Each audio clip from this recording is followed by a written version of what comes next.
Di tengah situasi pandemi yang belum kelihatan akan selesai kapan seperti sekarang, kita kemudian melihat sikap beberapa politisi dan pejabat publik yang mencederai kedukaan kolektif kita di tengah situasi yang sedang tidak baik-baik saja.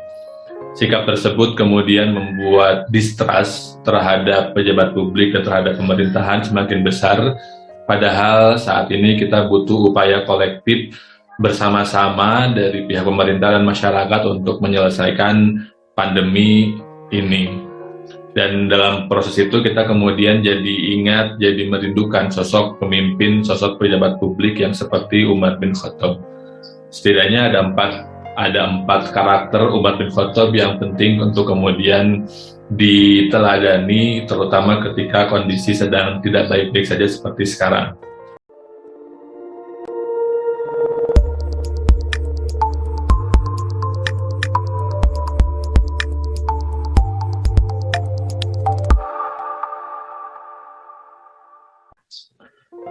Assalamualaikum warahmatullahi wabarakatuh. Kalau kita berbicara politik, kita memang tidak bisa mengharapkan situasi serba ideal.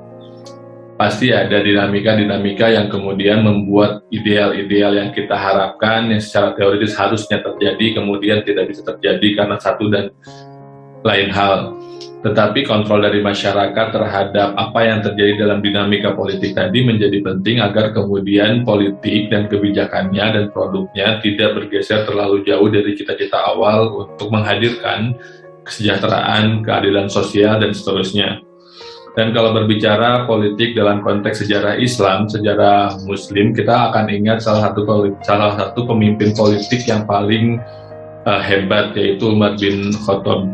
Dalam konteks ini penting untuk kemudian kita sama-sama menghadirkan spirit dari Umar bin Khattab ini, apalagi situasinya sedang pandemi, sedang tidak baik-baik saja seperti sekarang.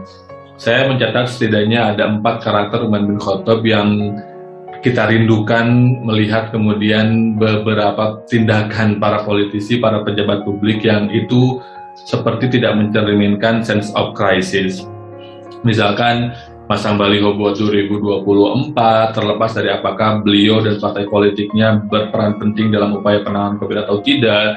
Kemudian ada juga anggaran untuk beli pakaian dinas dari bahan salah satu merek yang mahal, sehingga anggarannya membengkak sekian kali lipat, walaupun sudah dibatalkan, alhamdulillah. Tapi kemudian situasi-situasi tersebut membuat kemarahan bagi masyarakat di tengah situasi yang seperti sekarang, di tengah banyak dampak yang mereka rasakan di grassroots terutama, sehingga kemudian ini justru malah mempericu suasana. Nah, kita merindukan teladan dari sosok seperti Umar, kita mencari sosok pemimpin seperti Umar. Yang pertama, Umar bin Khattab adalah pemimpin yang dia berkesadaran pelayan. Beliau selalu melihat dirinya sebagai Amir al-Mukminin, bukan sebagai orang yang di atas hierarki sosial, tapi orang yang ada di bawah hierarki sosial, yang kemudian dia sadar bahwa dia harus melayani kebutuhan umat secara keseluruhan. Dengan perspektif itu, kemudian Umar membangun kepekaan. Ini yang kemudian menjadi kritik, salah satunya dari Mata Najwa, misalkan, di mana beberapa pejabat publik dikritik mengalami anosmia empati, tidak bisa berempati atau nirempati, kurang mampu berempati terhadap kondisi psikologis, kondisi finansial, kondisi sosial, dan seterusnya dari masyarakat grassroots, sehingga mereka melakukan sesuatu yang justru malah tidak sesuai dengan semangat mereka untuk melayani masyarakat gitu. Dan perspektif pelayan ini juga penting, sehingga kemudian ketika ada sesuatu hal, mereka akan memprioritaskan majikannya. Belakangan kan kita mendengar ada isu, ada usulan bagaimana anggota DPR, anggota Dewan mendapatkan fasilitas rumah sakit yang memadai, yang bagus kalau mereka harus isolasi mandiri. Sedangkan masyarakat grassroots, kita tahu sendiri nggak semuanya punya kapabilitas, punya privilege untuk mendapatkan fasilitas isolasi mandiri. Ketika keluarga saya kena positif, juga saya kemudian harus mengandalkan kemampuan dan kepemilikan yang saya miliki secara terbatas untuk kemudian secara mandiri melakukan isolasi, tidak mengandalkan fasilitas yang disediakan oleh pemerintah karena memang terbatas gitu. Nah, di situasi seperti itu kemudian ada sebagian oknum yang ingin diperlakukan secara istimewa dengan alasan bahwa mereka memiliki jabatan politik yang tinggi. Mindset ini yang harus dirubah, mindset bahwa memiliki jabatan publik itu bukan berarti menjadi orang yang ada di atas strata sosial, tapi orang yang justru ada di bawah yang harus melayani kebutuhan masyarakat.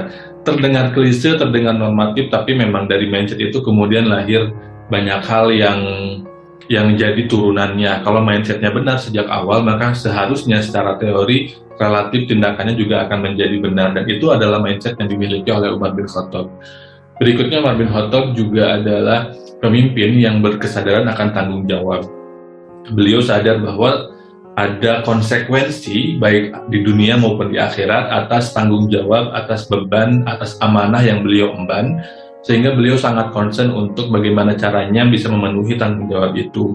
Kita mendengar dengan sangat baik cerita bagaimana Umar bin Khattab misalkan memanggul sendiri karung yang berisi makanan untuk dikasihkan kepada fakir miskin yang kelaparan, yang pada saat itu Umar menyamar, kemudian mendengar curhatan si ibu yang harus pura-pura memasak batu untuk menenangkan anaknya yang kelaparan karena mereka nggak punya apapun lagi untuk dimakan. Dan ketika sahabat meminta Umar, biar saya aja yang mengambilkan, kamu adalah Amir al-Mu'minin, biar saya yang melakukan itu.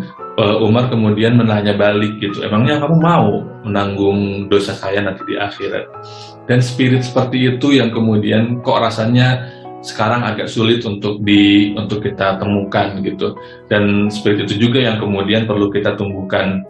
Mungkin kita tidak perlu untuk kemudian hanya menunjuk para pejabat publik untuk meneladani Umar, tapi kita juga bisa di situasi seperti sekarang menjadi Umar bin Khattab yang lain, meneladani sikapnya, kemudian melakukan apa yang bisa kita lakukan semampu kita gitu, baik itu kontrol sosial maupun kemudian dengan membantu sesama yang memang terdampak. Itu saja untuk Faith and Pandemic kali ini. Terima kasih. Wassalamualaikum warahmatullahi wabarakatuh.